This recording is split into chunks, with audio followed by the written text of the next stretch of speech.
Some of what I'm about to say may make people uncomfortable, but my intention isn't to provoke. It's to address something I've seen happen too often. Little girls growing into women, missing important lessons because the women raising them couldn't always see what was missing. Men and women often experience and interpret the world differently, and that perspective matters. As a father who co-parents my daughter, I've had many conversations about how she's being raised. Through those experiences, I've noticed gaps and blind spots that can affect a girl's development and shape how she navigates life as she grows older. This is not a criticism of single mothers. I have deep respect for the strength, sacrifice, and dedication they show every day. But respect doesn't mean avoiding difficult conversations. If sharing these thoughts can help even one girl grow up with a healthier understanding of the world, then they're worth saying. The reality is that when a girl grows up without a consistent, positive male presence or perspective, she may only see one side of how the world works. That can influence her future relationships with men, her interactions with male colleagues or leaders, and her ability to recognize healthy boundaries and behavior. I'm not saying a girl needs a man in the home to be complete. I'm saying she benefits from understanding men and from seeing examples of healthy masculinity. Having positive male role models gives her a reference point that can help her navigate life with greater confidence. I'm Steven, a father who co-parents, and these are 7 things men believe single mothers often overlook when raising daughters. Number 1, you are protecting her from everything except the thing that will actually hurt her. Single moms are protectors by nature. It is instinct, it is love. You put yourself between your daughter and anything that could cause her pain.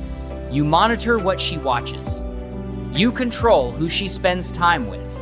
You bubble wrap her world as much as you possibly can, and you call it safety.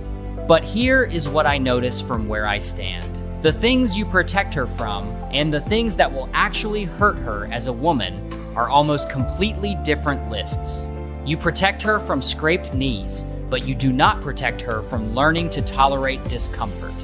You protect her from disappointment, but you do not teach her that disappointment is survivable. You protect her from conflict, but you do not teach her how to navigate conflict because you have resolved it before she even knows it existed. And then she grows up and walks into a world full of discomfort, disappointment, and conflict, completely unprepared for any of it. Men raise daughters differently. When my daughter falls, I do not immediately rush to pick her up. I watch first. I assess. Is she actually hurt or is she startled? If she is startled, I let her find her own feet. I let her discover that she can get up, that the fall was survivable, that her body is capable. And then I acknowledge what happened. You fell. You got back up. That was strong. That is not coldness. That is preparation. I am preparing her for a world that is not going to cushion every fall. And the earlier she learns that she can get back up, the more confident she will be in every situation that knocks her down later. The most dangerous thing you can do for your daughter is make her world so safe that she never develops the resilience to handle an unsafe one. Let her fall sometimes. Let her fail. Let her sit with disappointment long enough to discover it does not destroy her. That discovery is the foundation of the confidence you want her to have. Number 2, you are teaching her that male attention is either everything or nothing. This is the one that men see most clearly because we are on the receiving end of it. When a girl grows up without consistent, healthy, respectful male presence in her life, she develops one of 2 relationships with male attention.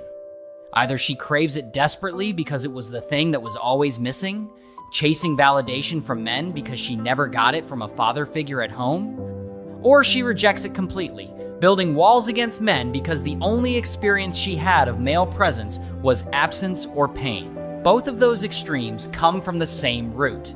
She never had a baseline. She never had a man in her life who showed up consistently, who treated her with respect, who gave her attention without requiring anything in return, who let her see what it felt like to simply be valued by a man without conditions or complications. I watch my daughter with me. I watch how she absorbs the way I speak to her, the way I listen when she talks, the way I take her seriously even when what she is saying is about something completely trivial to me. She is building her internal blueprint right now for what male attention feels like when it is healthy. And that blueprint is going to be the measuring stick she holds up against every man she ever meets. If you do not have a consistent, positive male figure in your daughter's life right now, I am telling you directly that you need to find one. A grandfather, an uncle, a trusted family friend, a male teacher or coach. Someone who will show up, who will treat her with respect, who will take her seriously, who will give her a reference point for what healthy male attention feels like. Not because she needs a man to be complete, but because she is going to encounter men for the rest of her life, and she needs to know what the good ones feel like so she can recognize the difference. Number 3, you are raising her to be liked instead of respected. I am going to be direct about this one because it is the one that frustrates me most as a father. There is a version of raising a girl that is focused almost entirely on making her pleasant, making her agreeable, making her easy to be around, making her the kind of girl that everyone likes. And it sounds harmless, but what it actually produces is a woman who has spent her entire life learning to manage other people's comfort at the expense of her own. Men do not raise sons this way. Nobody tells a 5-year-old boy that he needs to make sure everyone likes him. Nobody tells him to smile more, to be quieter, to apologize when he did nothing wrong, to share even when he does not want to hug someone he is uncomfortable with because it would be rude not to. We tell boys to be strong, to stand their ground, to speak up for themselves. And then we raise girls to do the opposite and wonder why they grow up unable to say no. I have had to push back on this in my own co-parenting situation. I have watched my daughter be pushed toward pleasantness when she needed to be pushed toward conviction. I have had to be the voice that said, let her disagree, let her say no, let her be difficult sometimes, let her disappoint someone and discover that the world does not end. Your daughter doesn't need everyone to like her, she needs to respect herself. Teach her that her voice matters, that saying no is okay, and that earning respect is far more important than seeking approval. Those lessons will protect her throughout her life. Number 4, you are not preparing her for how men actually think. I am going to say something that needs to be said, even though it is going to make some of you defensive. Your daughter is going to spend a significant portion of her life navigating relationships with men. Professional relationships, personal relationships, romantic relationships. And right now, she is being raised in an environment that gives her almost no accurate information about how men actually think, what men actually respond to, and what healthy male behavior actually looks like versus what it does not. This is not about teaching her to cater to men, it is about teaching her to understand them. There is a massive difference. Men and women often communicate and process emotions differently. Without exposure to healthy male perspectives, a girl may misunderstand direct communication as coldness, disrespect, or a lack of care, leading to unnecessary conflict in future relationships. As a father, I try to give my daughter insight into how men think.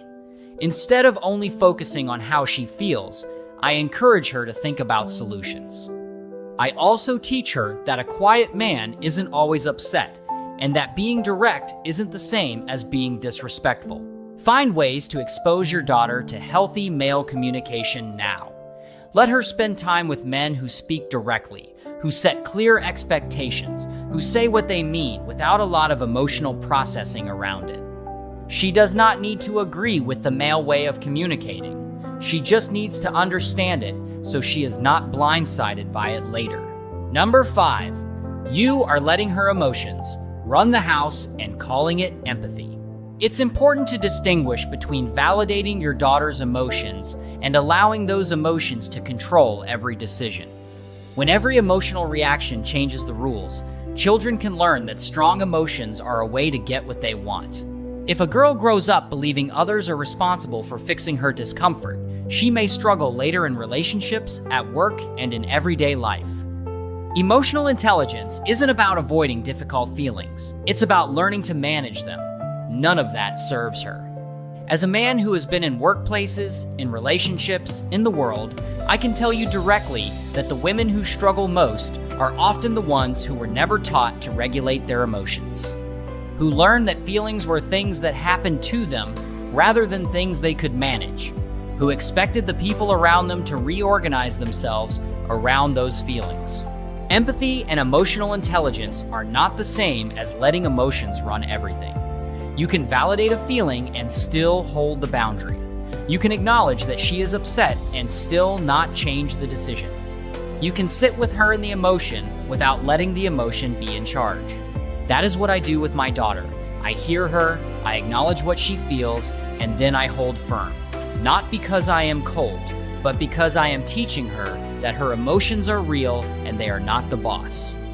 She is the boss of her emotions. And that distinction is going to make her a more capable, more respected, more powerful woman than all the emotional validation in the world without the accompanying self-regulation. Number 6, you are doing everything for her and accidentally telling her she is not capable. Single moms do everything. I know that. I have watched it. I have enormous respect for it. But there is a version of doing everything that accidentally communicates to your daughter that she cannot do anything herself. When you tie her shoes before she can try, carry her when she can walk, solve every problem before she has a chance to attempt it, rescue her from every uncomfortable situation, you are telling her without words that the world is too hard for her, that she needs someone to do it for her, that her own attempts are not worth waiting for. And that message does not disappear when she grows up. It becomes the voice in her head that says, I cannot do this alone. I need someone to figure this out for me. I am not capable of handling hard things by myself. I push my daughter. I let her struggle. I watch her work through things that are difficult for her without jumping in, and she is stronger for it. She tries things that scare her because she has built evidence that she can do hard things. Because I have sat back and let her discover that on her own terms. You do not have to do everything for your daughter to prove you love her. Sometimes, the most loving thing you can do is step back, cross your arms, and let her figure it out. Let her carry her own bag. Let her climb the things she wants to climb. Let her try and fail and try again. Let her discover that she is more capable than she thinks. That discovery is going to serve her for the rest of her life. And it is not something you can give her by doing things for her. It is only something she can find by doing things herself. Number 7, she does not need you to be her friend. She needs you to be her foundation. I am going to close with the thing that I believe matters most. The thing that men see most clearly because we are less susceptible to the social pressure that makes it hard for women to do this. Your daughter does not need you to be her best friend. She does not need you to be the fun parent, the cool parent, the parent she tells everything to, the parent who never says no. She needs you to be her foundation. Steady, consistent, predictable, unmovable. A foundation is not exciting. A foundation does not win popularity contests. A foundation just holds everything up no matter what is built on top of it, no matter what weather comes against it. And that is what your daughter needs from you in these early years more than anything else. I have watched co-parenting situations where the mother is trying to be her daughter's best friend and the daughter is running the household, making the decisions, dictating the schedule, managing the mother's emotions as much as the mother is managing hers. And it looks like closeness from the outside, but what it actually is a child who is not safe. Because safety does not come from being your parent's equal. Safety comes from knowing that your parent is bigger than you, steadier than you, more in control than you, that they are the adults and you are the child, and that will not change no matter what. Be her foundation. Be consistent even when it is hard. Be firm even when she cries.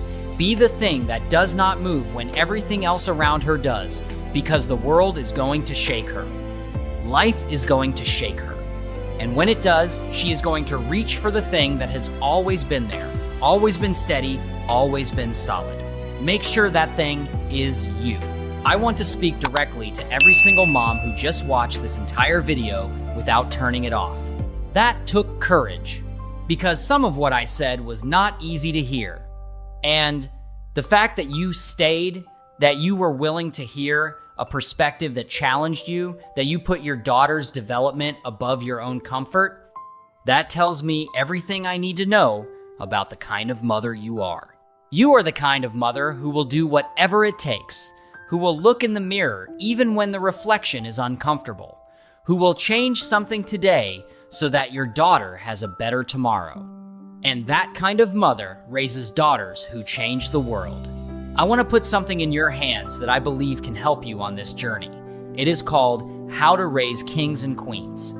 It was written for parents who are doing this work with intention, who understand that raising a child is not just about keeping them alive, but about shaping who they become. Inside, you will find practical, honest, no-nonsense guidance for raising children who are confident, grounded, emotionally intelligent, and fully equipped for the world they are walking into. The link is in the description below, because your daughter deserves every advantage, and you deserve every tool available to give it to her. You are raising a daughter in a world that is going to try to tell her who she is. Make sure you get there first.